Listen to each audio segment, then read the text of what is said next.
ഞാൻ കാരണം നന്ദുന്റെ സന്തോഷം നഷ്ടപ്പെട്ടെന്നോ? ഇല്ല, ഞാൻ കാരണം നിന്റെ സന്തോഷമല്ലേ നഷ്ടമായത്. അങ്ങനല്ലേ നീ പറഞ്ഞേ? എന്തിനാ നന്ദു ഇങ്ങനെ വഴക്കിടുന്നേ? നന്ദു സന്തോഷിക്കുന്ന കാണാനല്ലേ ഞാൻ ജീവിക്കുന്ന തന്നെ. ഞാൻ സന്തോഷിക്കണമെങ്കിലേ നീ ഈ കേസിൽ ഇടപെടാതിരിക്കണം. നന്ദു കൂടുതലൊന്നും പറയണ്ട.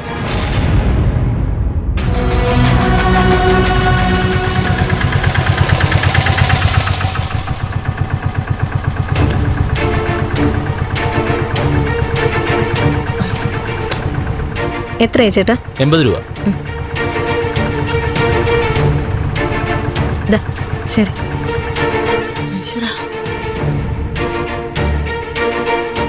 മാധവേട്ട, ആ ഗൗരി വന്നിരിക്കുന്നു. കല്യാണത്തിന്റെ കാര്യം പറയാൻ തന്നെയായിരിക്കും. എനിക്കാകെ പേടിയാവുന്നു. ആന്റി,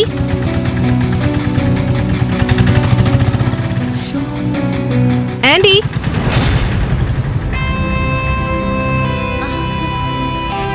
ഗൗരിയോ? ബാബാ, ഞാനൊരു ശല്യായോ ആന്റി? ദേ ഒരൊറ്റ തല്ലു തരും. ഗൗരി ഈ വീട്ടിലെ ഒരു അംഗമല്ലേ? ദേ നമ്മൾ ഒറ്റ കുടുംബമാവേണ്ടവരാ. എത്രയും വേഗം 2 കുടുംബങ്ങളും ഒന്നിച്ചു ചേരണമെന്നാ എല്ലാവരുടെയും ആഗ്രഹം. പക്ഷെ ശാരികയ്ക്ക് അങ്ങനെ ഒരു തോന്നൽ വരുന്നില്ലല്ലോ. അല്ല, നായികയില്ലേ ഇവിടെ? ഉണ്ട്, കോളേജിൽ പോകാനുള്ള ഒരുക്കത്തിലാ.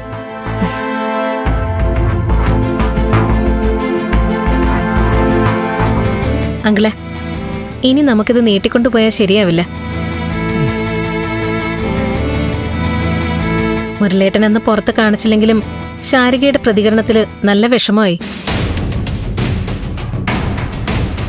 കാര്യങ്ങള് വ്യക്തമായിട്ട് അറിയാൻ വേണ്ടിയാ ഞാൻ വന്നേ. മുരളേട്ടനും പറഞ്ഞു ഞാൻ ഒറ്റയ്ക്ക് വരുമ്പോ കാര്യങ്ങളൊക്കെ കൃത്യമായിട്ട് അറിയാൻ പറ്റുമെന്ന്. ആന്റി, ശാരികയുടെ നിലപാടെന്താ? പരീക്ഷ തന്നെയാണോ പ്രശ്നം? അതെ മോളെ, പഠിപ്പ് കഴിഞ്ഞിട്ട് ആലോചിക്കാന്നാ അവള് പറയുന്നത്.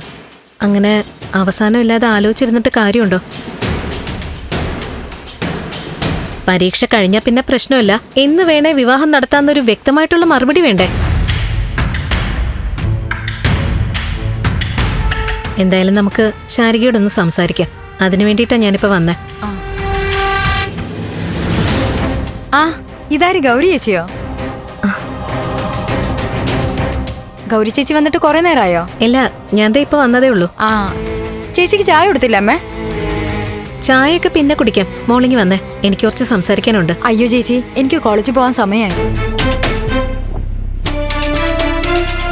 ഗൗരിക്ക് കുറച്ച് കാര്യങ്ങൾ സംസാരിക്കാനുണ്ട്, അത് കഴിഞ്ഞിട്ട് പോവാം. അത് ശരി, കോളേജിലൊരു സമയമില്ലേ? അത് നമ്മുടെ സൗകര്യത്തിന് മാറ്റാൻ പറ്റുമോ? അല്ലേ ഗൗരിച്ചി? അതൊക്കെ ശരിയാ. പ്രധാനപ്പെട്ട ഒരു കാര്യം അറിയാൻ വേണ്ടിയാ മോളെ ഞാനിപ്പോ അങ്ങോട്ട് വന്നേ. അത് മോളാ പറയേണ്ടത്. അത് പറഞ്ഞിട്ട് മോള് പൊയ്ക്കോ. എന്താ ചേച്ചിക്ക് അറിയണ്ടേ? ശാരികൻ തന്നെ കളിയാക്ക. എനിക്കെന്തായിരിക്കും അറിയേണ്ടതെന്ന് ശാരികയ്ക്ക് ഊഹിക്കാൻ പറ്റില്ലേ?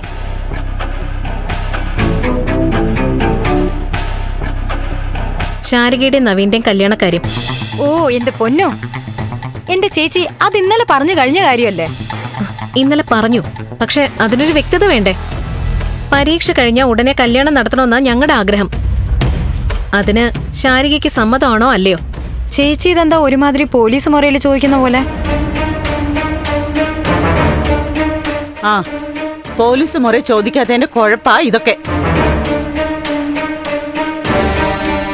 ഗൗരി ചോദിക്കുന്നതിന് കൃത്യമായ ഉത്തരം കൊടുത്തിട്ട് നീ ഇന്ന് പോയാ മതി. ഇപ്പൊ പോലീസുമായി പട്ടാളമായി. മോളെ, നീ അങ്ങും ഇങ്ങും തൊടാതെ സംസാരിക്കുന്നത് നിർത്തി കാര്യം എന്താണെന്ന് വെച്ചാൽ തെളിച്ച് പറ. ഇനി എന്ത് തെളിച്ച് പറയാനാച്ചാ?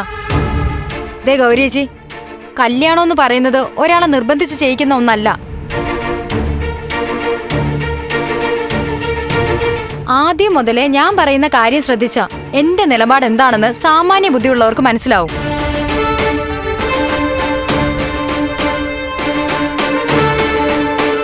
കല്യാണത്തിന് എനിക്ക് ഒട്ടും ധൃതിയില്ല എന്നും എന്റെ മേൽ മറ്റുള്ളവരുടെ താല്പര്യം അടിച്ചേൽപ്പിക്കരുതുമെന്നാ ഞാൻ ഉദ്ദേശിച്ചത്.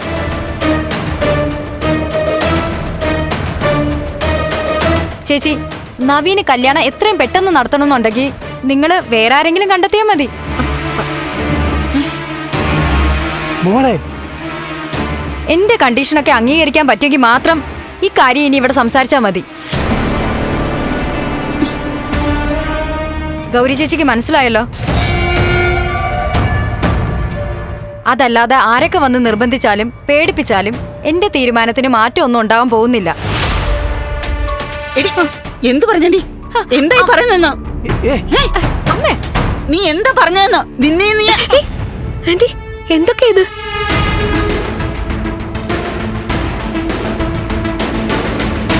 ഇതെന്ത് പാട്? എന്റെ മനസ്സിലുള്ളത് തുറന്നു പറയാൻ ആവശ്യപ്പെട്ടിട്ട് തുറന്നു പറഞ്ഞപ്പോ തല്ലും. നീ ഗുണം പിടിക്കില്ലടി അനുസരണ ഇല്ലാത്തവളെ. ഈ കാണിക്കുന്ന അഹങ്കാരത്തിനൊക്കെ നീ അനുഭവിക്കാൻ പോകുന്നതേ ഉള്ളൂ. ഏയ് ആന്റി മതി, പറഞ്ഞ് ഓവറാക്കണ്ട. അനുഭവിക്കുന്ന ഇപ്പൊ ഇവളല്ല, ഞാനാ.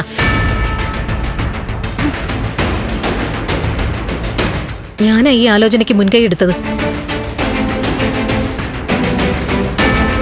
എന്റെ അനിയന് വേണ്ടി ഞാനിങ്ങനെ നാണം കെട്ട് കയറി ഇറങ്ങുമല്ലേ, അപ്പോ അനുഭവിക്കേണ്ടത് ഞാനാ.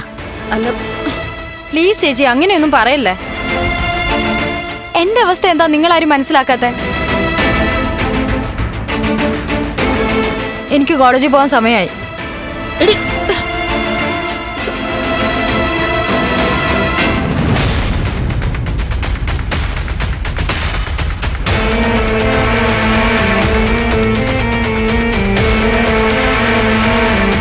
ഇപ്പൊ ശരിക്കും പെട്ടുപോയത് ഞാനാ. ശാരിക പറഞ്ഞതുപോലെ ആദ്യമേ ഇതൊക്കെ മനസ്സിലാക്കേണ്ടതായിരുന്നു. ഗൗരി വിഷമിക്കണ്ട. ദേവികയോട് പറഞ്ഞിട്ട് ഇതിനൊരു തീരുമാനം ഉണ്ടാക്കാം. ശാരികയ്ക്ക് പറ്റില്ലെന്ന് പറഞ്ഞ പിന്നെ എന്ത് തീരുമാനം ഉണ്ടാക്കാനാ?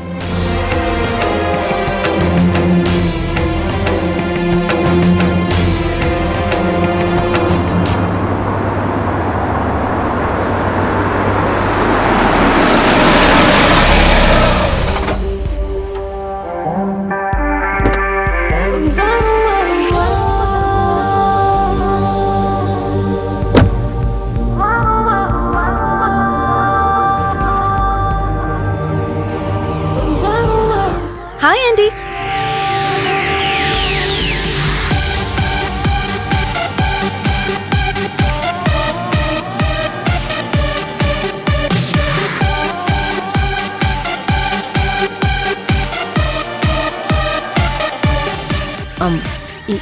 എനിക്ക് ഇലക്ഷൻ ടൈമിൽ ന്യൂസിൽ കണ്ടതുപോലെ അല്ലല്ലോ, ഒന്ന് സ്ലിം ആയിട്ടുണ്ട്. ഗ്രേ ഹെയർ കുറച്ച് കൂടിയിട്ടുണ്ട് കേട്ടോ. ആ പിന്നെ തെരഞ്ഞെടുപ്പ് കാലഘട്ടം കുറച്ച് മേക്കപ്പ് കൂടുതൽ ഉണ്ടാവുമല്ലോ അല്ലേ? അല്ലെന്നൊന്നും പറയണ്ട, കുറച്ച് കൂടുന്നതൊക്കെ നല്ലതാ. പിന്നെ ആള് സുന്ദരിയായതുകൊണ്ട് പ്രായമായതൊന്നും ഫീൽ ചെയ്യില്ല കേട്ടോ.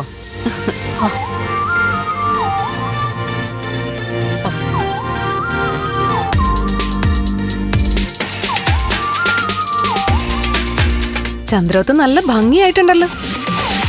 സത്യത്തിലേ പറഞ്ഞു കേട്ടിട്ടേ ഉള്ളുവെങ്കിലും മുമ്പ് ഇവിടെയൊക്കെ വന്നതുപോലെ തോന്നു.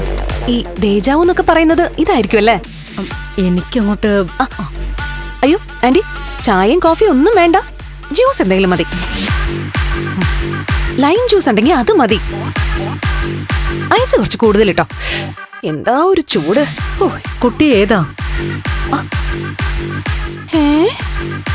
അപ്പൊ എന്നെ മനസ്സിലായില്ല? ഇല്ല. എനിക്കിത് വേണം. എന്നെ കുറിച്ച് ഞാൻ കരുതിയിരുന്നത് എന്താണെന്നറിയോ? ഞാനൊരു സംഭവാ. എന്നെ അറിഞ്ഞൂടാത്തവർ ഈ 3 ലോകത്തും, അതായത് ആകാശം, ഭൂമി, പാതാളം, ഇവിടെ ഒന്നും ഇല്ലെന്നാ. ഞാൻ എവിടെ ചെന്നാലും എന്നെ കാണാൻ ആള് കൂടും, ഓട്ടോഗ്രാഫ് വാങ്ങിക്കും, സെൽഫി എടുക്കും. എന്നിട്ടിപ്പോ ആന്റിക്ക് പോലും എന്നെ അറിയില്ല. എനിക്കിത് വേണം. എന്റെ അഹങ്കാരത്തിന്റെ ഉച്ചിയില ആന്റിയുടെ നീ അടി കിട്ടിയിരിക്കുന്നത് കേട്ടോ. അല്ല, സത്യമായിട്ടും പിടികിട്ടാത്തോണ്ടാ. ആരാ മോള്? കണ്ടിട്ടേ അറിഞ്ഞില്ല, പിന്നെ എങ്ങനെയാ പറഞ്ഞു അറിയുന്നേ? എനിക്കിപ്പോ വലിയ മറവിയാ, അതുകൊണ്ടാവും. പേര് ഞാനേ ഒരു ക്ലൂ തരാം. കോളേജ് പ്രൊഫസറൊക്കെ അല്ലേ, ഐക്യൊന്ന് ടെസ്റ്റ് ചെയ്യട്ടെ. ഉം? ഉം. എന്റെ പേര് ഉത്ഭവിച്ചത് ഹിബ്രു ഭാഷയെന്നാ. പേരിന്റെ അർത്ഥം ദൈവത്തിന് സമർപ്പിക്കപ്പെട്ടവൾ. ഉം? ആ ഇസബല്ല. നന്ദന്റെ ഫ്രണ്ട് ഇസബല്ല. എക്സാക്ട്ലി. നന്ദന്റെ കെവിന്റെ ഫ്രണ്ട്. അത് തന്നെ ആന്റി. നേരില് കാണാൻ കൊതിച്ചിരിക്കായിരുന്നു മോളെ.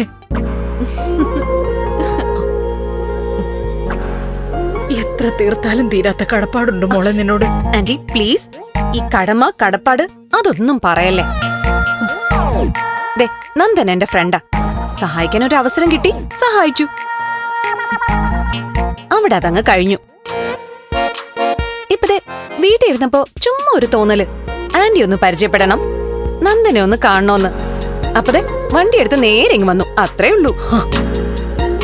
സത്യത്തില് മോളെ ഒന്ന് കാണണമെന്നും പരിചയപ്പെടണമെന്നും കരുതിയിരിക്കുകയായിരുന്നു.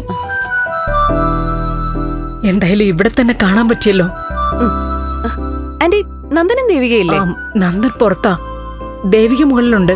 ഓ, പിന്നെ മോളെ ദേവികയ്ക്ക് കാര്യങ്ങളൊന്നും അറിയില്ല, ദേവികയോടൊന്നും സൂചിപ്പിക്കല്ലേ, അതല്ലേ പറയാമെന്ന്. അതെ. ദേ, നമ്മളല്ലാതെ ആരും ഒന്നും അറിയാൻ പോകുന്നില്ല. നന്ദനെ വിഷമിപ്പിക്കുന്ന ഒന്നും എന്റെ ഭാഗത്തുനിന്നും ഉണ്ടാവില്ല. ആന്റി, നന്ദനെ സേഫാക്കാന്നുള്ളത് എന്റെയും കൂടെ ആവശ്യമല്ലേ. ഞാൻ ജീവിച്ചിരിക്കുമ്പോ നന്ദന്റെ ദേഹത്ത് ഒരു പൊടി പോലും വീഴില്ല. പോരെ? എന്റെ മോനോട് കാണിക്കുന്ന ഈ സ്നേഹത്തിന് ഞാൻ എങ്ങനെയാ മോളെ നന്ദി കാണിക്കേണ്ടത്? തൽക്കാലം കുടിക്കാൻ എന്തെങ്കിലും തന്ന് നന്ദി കാണിച്ചാ മതി. അയ്യോ മോളെ, പരിചയപ്പെട്ട സന്തോഷത്തിലും ഞാനതങ്ങ് മറന്നു. ഞാൻ എടുക്കാം. ആന്റി, ആന്റി, എനിക്ക് ദാഹിച്ചിട്ടൊന്നുമല്ല, ആന്റിയുടെ ഈ കൈ കൊണ്ട് എന്തെങ്കിലും വാങ്ങി കുടിക്കാനുള്ള ആഗ്രഹം കൊണ്ടാ.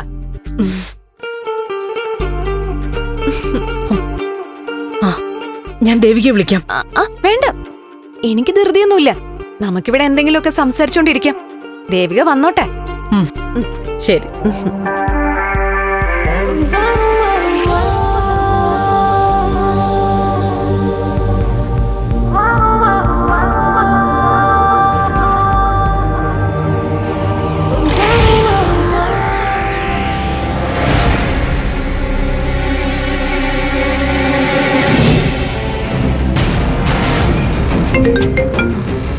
ഹലോ ഗൗരി, വീട്ടിൽ നിന്ന് ഇറങ്ങിയോ? അവിടെ നിന്ന് ഇറങ്ങി ഓട്ടോയ്ക്ക് വെയിറ്റ് ചെയ്യാം. ശാരികയുടെ പെരുമാറ്റം വളരെ മോശമായിപ്പോയി ദേവിക. എന്തു പറ്റി? ഞാൻ വെട്ടി തുറന്നു തന്നെ പറയാം. എന്റെ അനിയന് പെണ്ണ് കിട്ടാതെ കിടക്കൊന്നുമല്ല. ദേവിക ഒറ്റയാളെ കരുതിയിട്ടാ ഞാൻ ക്ഷമിച്ചു നിന്നത്. വീട്ടിൽ അമ്മ പറഞ്ഞപ്പോ പോലും ഞാൻ ശാരിക എങ്ങനെ കുറ്റപ്പെടുത്തിയിട്ടൊന്നുമില്ല. പക്ഷേ ദേവികയുടെ അനിയത്തി മര്യാദയില്ലാത്ത രീതിയിലാ സംസാരിച്ച്.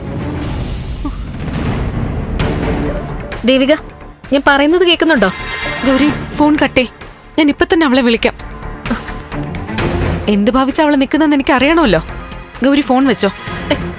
ദേവിക, ഞാൻ ദേവികയെ കാര്യങ്ങളൊന്നും അറിയിച്ചതാ.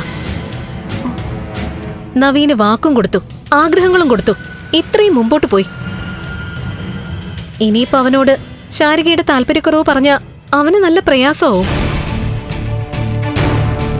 ചിലപ്പോ ഇനി ഒരു കല്യാണവും വേണ്ടെന്ന് വെച്ച് കളയും. സത്യം പറഞ്ഞ ഞാൻ വല്ലാത്തൊരു പ്രതിസന്ധിയിലായിപ്പോയി ദേവിക. ദേവികയെ ഞാൻ വിഷമിപ്പിക്കുന്നൊന്നുമല്ല. ഈ ആലോചന അബദ്ധമായെന്ന് തോന്നുക. വേണ്ടായിരുന്നു. ഏയ് ഗൗരി, എന്തായി പറയുന്നേ? ഞാൻ ദേവികയെ സങ്കടപ്പെടുത്താൻ വേണ്ടി പറഞ്ഞൊന്നുമല്ല, മനസ്സിലുള്ളത് തുറന്നു പറഞ്ഞതാ. നീ പാവം, അനിയത്തിക്ക് നല്ലൊരു ജീവിതം ആഗ്രഹിക്കുന്നു. പക്ഷെ അവളത് മനസ്സിലാക്കുന്നില്ല. അമ്മ പറയുന്നത് ശാരികയുടെ മനസ്സിൽ വേറെ ആരോ ഉണ്ടെന്നാ. ഏയ് ഇല്ല ഗൗരി, അവൾ അവക്ക് തോന്നുന്നത് വെട്ടി തുറന്ന് പറയും. പിന്നെ പിടിവാശിയുണ്ട്, അതൊക്കെ ശരിയാ. പക്ഷെ അവക്ക് പ്രേമമൊന്നുമില്ല, ഒരിക്കലും ഇല്ല. അങ്ങനെ ഉണ്ടായിരുന്നെങ്കിൽ അവളത് എന്നോട് പറയുമായിരുന്നു. അതെ, ഞാനും അമ്മയോട് ഇങ്ങനെയൊക്കെ തന്നെയാ പറഞ്ഞത്. ഈ ഒരു കാര്യത്തിൽ ഗൗരി സംശയിക്കേ വേണ്ട. അവളുടെ മനസ്സിൽ വേറെ ആരെങ്കിലും ഉള്ളത് കാരണമല്ല അവളിങ്ങനെ വിവാഹം നീട്ടിക്കൊണ്ടു പോകുന്നത്. ഇനി അഥവാ അമ്മ സംശയിച്ചതുപോലെ ശാരികയ്ക്ക് പ്രേമം എന്തെങ്കിലും ഉണ്ടെങ്കിൽ അതെനിക്ക് സഹിക്കാൻ പറ്റത്തില്ല ദേവിക. എന്റെ അനിയനെ അവഗണിക്കുന്നത് പോലെയുള്ളൊരു പരിപാടിയാ അത്. ഒരു തരത്തിലുള്ള ചതി. ഇനി കല്യാണം ഉറപ്പിച്ചു കഴിയുമ്പോ ശാരിക ഏതെങ്കിലും ഒരു പ്രേമത്തിന്റെ കാര്യം പറഞ്ഞു വന്ന ഞാൻ ആരാണെന്ന് ശാരിക അന്നറിയും. അങ്ങനെ ഒരു സാഹചര്യം ഉണ്ടായ ഗൗരിക്ക് ഒരിക്കലും ശാരിയോട് ചോദിക്കേണ്ടി വരില്ല. അവളോട് ഞാൻ ചോദിക്കും. ബാക്കി എന്ത് വേണോന്ന് എനിക്കറിയാം. ഇതിപ്പോ അവള് പറഞ്ഞു തന്നെയാ കാര്യം. അവക്ക് ഒരു ജോലി വേണം, അതിന് പഠിപ്പ് പൂർത്തിയാവണം. ആയിക്കോട്ടെ, നവീൻ ഒന്ന് ശ്രമിച്ച ദുബായിൽ തന്നെ അവക്കൊരു ജോലി കിട്ടില്ലേ? പിന്നെ പഠിത്തം പൂർത്തിയാക്കട്ടെ. പക്ഷെ ഒരു നിശ്ചയം കഴിച്ചു വെക്കാലോ. അവനും ഒരു ഉറപ്പും പ്രതീക്ഷയൊക്കെ വേണ്ടേ ദേവിക? നമ്മള് പെണ്ണുങ്ങളാ, പെണ്ണുങ്ങളുടെ അവകാശങ്ങൾക്ക് വേണ്ടി തന്നെ നിൽക്കണം. പക്ഷെ എന്നും പറഞ്ഞ് ആണുങ്ങൾക്കും ഇല്ലേ ആഗ്രഹങ്ങളും ഇഷ്ടങ്ങളും ഒക്കെ? അതും കൂടി ഒന്ന് മനസ്സിലാക്കണ്ടേ? ഗൗരി, ഒന്ന് സമാധാനിക്ക്. ഇന്ന് തന്നെ ഞാൻ അവളോട് സംസാരിക്കാം. വൈകുന്നേരം മുരളീട്ടനും ഉണ്ടാവും. ഞങ്ങൾ പോയി അവളോട് കാര്യങ്ങൾ ചോദിക്കാം. അത് ശാരികയോട് ചൂടാവൊന്നും ചെയ്യരുത്. കാര്യങ്ങളൊക്കെ പറഞ്ഞ് മനസ്സിലാക്കുക. ഇന്ന് തന്നെ പോണോന്നൊന്നുമില്ല. എന്തായാലും ഒരാഴ്ചക്കുള്ളിൽ നമുക്കൊരു തീരുമാനം എടുക്കണം. ഉറപ്പാ ഗൗരി, ഒരാഴ്ചക്കകം നമുക്ക് എല്ലാത്തിനും തീരുമാനം ഉണ്ടാക്കാം. പിന്നെ തീയതി കുറിക്കേണ്ട കാര്യം ഉണ്ടാവും. ആ, അത് മതി. ആ, ഓട്ടോ വന്നു. ഞാനെന്നാ പിന്നെ വിളിക്കാവേ. ശരി.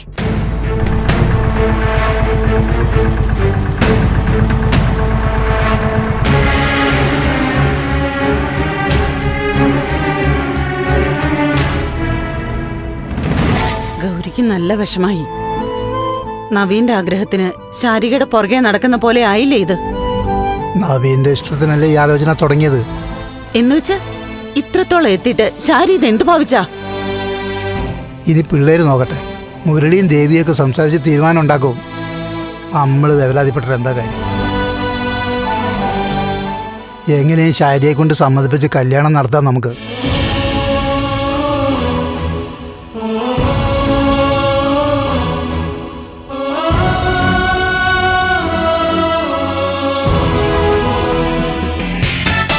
അമ്മമാരുടെ കൈപുണ്യം അതൊരു അത്ഭുതം തന്നെയാട്ടോ. നാരങ്ങ വെള്ളം എനിക്ക് ഇഷ്ടായി. ആണോ മോളെ? അയ്യോ ദേവിക,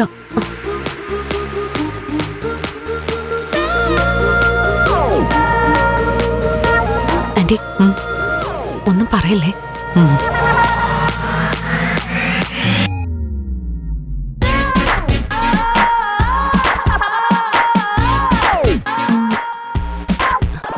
ആന്റി പറയല്ലേ പറയല്ലേ. ഒന്നും മിണ്ടണ്ട, സർപ്രൈസാ.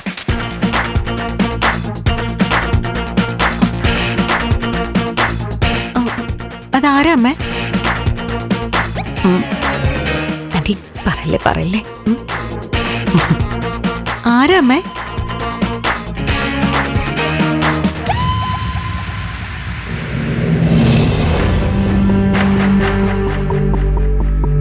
എനിക്ക് മനസ്സിലായില്ല. ആരാ അത്?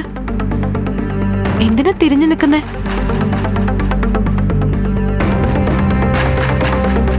അമ്മേ, നിന്റെ ഒരു കൂട്ടുകാരിയാ. കൂട്ടുകാരിയോ? ആര്? അത് നീ തന്നെ കണ്ടുപിടിക്കേ. എന്റെ കൂട്ടുകാരി.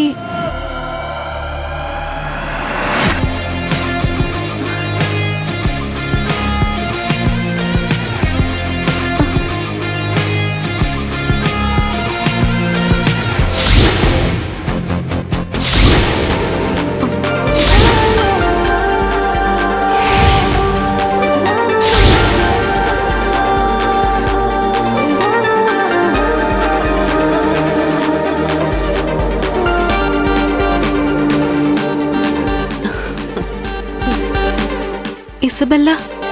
ആ മതി, ഞാൻ ജയിച്ചു. അപ്പൊ എന്നെ മറന്നിട്ടില്ല. മറക്കാനോ? അങ്ങനെ മറക്കാൻ പറ്റോ? ഇല്ലല്ലോ, എനിക്കറിയാം. വാ എന്തായാലും എനിക്ക് സന്തോഷമായി ആന്റി. ഒറ്റ നോട്ടത്തിൽ തന്നെ എന്നെ മനസ്സിലാക്കി കളഞ്ഞു ദേവിക. ഇത്ര വർഷങ്ങൾ കഴിഞ്ഞിട്ടും നീ എന്നെ ഓർക്കുന്നുണ്ടെന്ന് പറയുന്നത് അത്ഭുതം തന്നെയാ. അമ്മേ, കോളേജിലെ തരംഗമായിരുന്നു ഇസബെല്ല. സൂപ്പർ സ്റ്റാർ ആയിരുന്നു. അന്ന് കോളേജിലെ ഏതൊരു സ്റ്റുഡന്റിനോടും ആരെപ്പോലെ ആവണോന്ന് ചോദിച്ചാലേ ഇസബെല്ല ആവണോന്നായിരുന്നു മറുപടി. അല്ല, അതിരിക്കട്ടെ, ഇവിടെ എങ്ങനെ എത്തി? അമ്മ പരിചയപ്പെട്ടു അല്ലേ? ആന്റി പരിചയപ്പെട്ടു. പിന്നെ ഞാനിവിടെ വന്നത് എന്റെ ദേവിക്കെ കോളേജ് സെലിബ്രിറ്റികളുടെ ആയുസ് കോളേജ് അടയ്ക്കുന്നത് വരെയല്ലേ ഉള്ളൂ. യഥാർത്ഥ സെലിബ്രിറ്റികൾ അതിനുശേഷമാ ജനിക്കുന്നത്. ഏറ്റവും നല്ല ഉദാഹരണമാ നീ. അല്ല, നീ കോളേജിൽ മിണ്ടാപ്പൂച്ചയായിരുന്നു. നീ തെരഞ്ഞെടുപ്പിൽ മത്സരിച്ചതും MLA ആയതും ഒക്കെ ഒരു മഹാത്ഭുതമായിട്ടാ എനിക്ക് തോന്നുന്നത്. സത്യത്തിൽ നീ എന്നെ ഞെട്ടിച്ചു.